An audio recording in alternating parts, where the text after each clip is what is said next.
नमस्कार, मैं हूं लक्ष्य राणा और आप देख रहे हैं इंडिया टीवी। 5 अगस्त 2019 ये वो तारीख है, अगर इस तारीख को भारतीय इतिहास में पढ़ाया जाने लगे तो किसी को कोई हैरानी नहीं होनी चाहिए, क्योंकि 5 अगस्त 2019 को जम्मू कश्मीर को विशेष राज्य का दर्जा देने वाले आर्टिकल 370 को हटाया गया था। अब 370 को कैसे हटाया गया, अगर ये समझना है तो पहले ये जानना पड़ेगा कि आखिर 370 में था क्या, क्योंकि 370 को हटाने का रास्ता भी 370 आर्टिकल के अंदर ही बताया गया था। जब भारतीय संविधान बना तो उसमें अस्थायी चीजों के लिए भाग 21 बनाया गया था।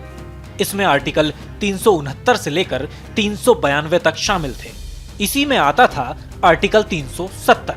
मतलब ये कि आर्टिकल 370 को अस्थायी तौर पर संविधान में जोड़ा गया था। पहली बात तो यही साफ हो जाती है कि संविधान में इसे जहां जगह दी गई थी वह बताती है कि यह अस्थायी था। आर्टिकल 370 में 3 मेन क्लॉज थे, क्लॉज 1, 2 और 3।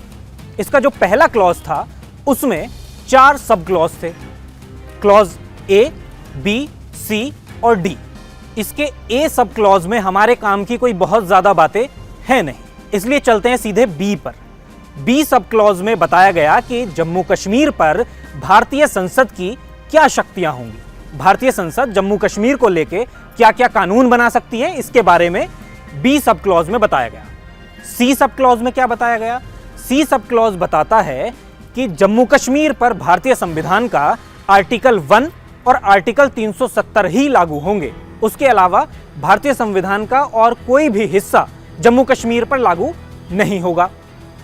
इसके डी सब क्लॉज में बताया गया कि अगर जम्मू कश्मीर पर भारतीय संविधान का कोई और आर्टिकल लागू करना होगा तो उसे कैसे किया जाएगा।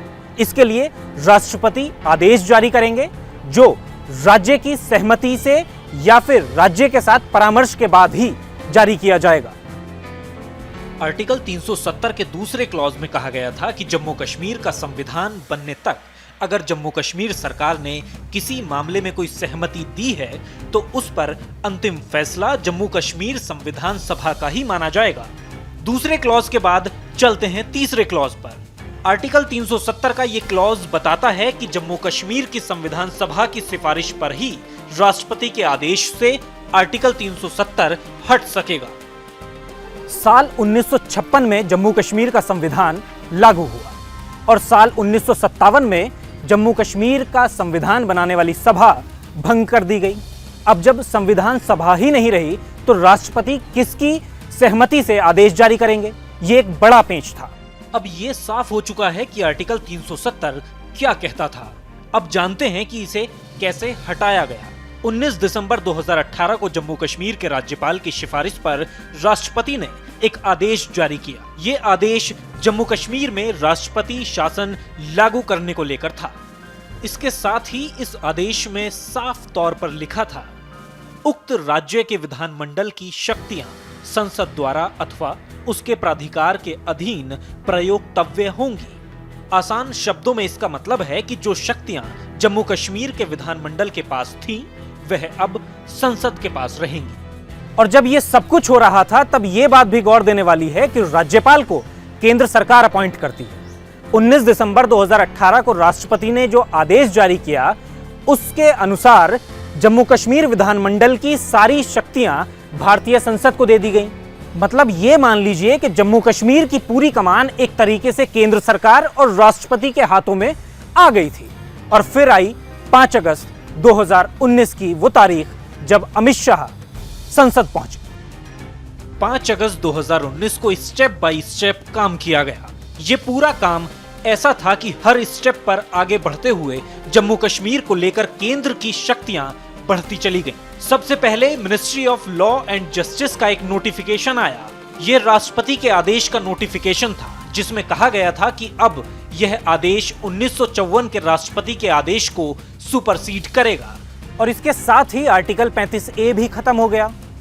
आदेश में कहा गया कि अब जम्मू कश्मीर में भारतीय संविधान के सभी प्रावधान जिन्हें किसी भी समय संशोधित किया गया हो, वो सभी प्रावधान जम्मू कश्मीर में भी लागू होंगे। इस आदेश में कुछ और चीजें भी ध्यान देने वाली थी, जैसे मंत्री परिषद की सलाह के बिना काम करने पर भी राज्यपाल राज्य का रिप्रेजेंटेटिव रहेगा, यानी जो राज्यपाल कहेगा वही राज्य की बात होगी।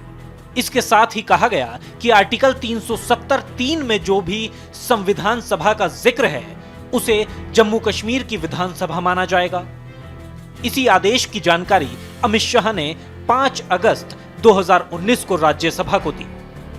इसके साथ ही अमित शाह ने रिजोल्यूशन पेश कर दिया जिसमें कहा गया कि आर्टिकल 370(3) के तहत दी गई शक्तियों के आधार पर भारत की संसद की सिफारिश से भारत के राष्ट्रपति घोषित करते हैं कि आर्टिकल 370 के सभी हिस्से अब से समाप्त हो जाएंगे, सिर्फ पहला हिस्सा बचेगा।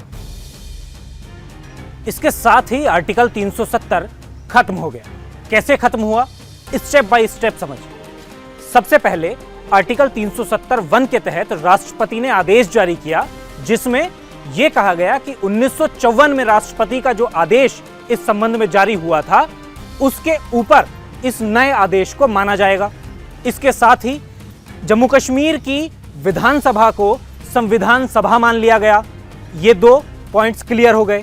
उसके बाद राष्ट्रपति के आदेश के साथ ही जम्मू कश्मीर विधानमंडल की सभी शक्तियां भारतीय संसद के पास आ गई। इसे और आसान शब्दों में अगर बताएं तो ऐसे मान लीजिए कि संसद बराबर जम्मू कश्मीर की विधानसभा और जम्मू कश्मीर की विधानसभा बराबर जम्मू कश्मीर की संविधान सभा। और जब अमित शाह ने संसद में रेजोल्यूशन पेश किया और उसे पास किया गया तो ये माना गया कि वो रेजोल्यूशन जम्मू कश्मीर की संविधान सभा की सहमति से ही पास हुआ है। उम्मीद करते हैं आपको ये वीडियो पसंद आया होगा। ऐसे ही और वीडियो देखने के लिए बने रहिए इंडिया टीवी के साथ।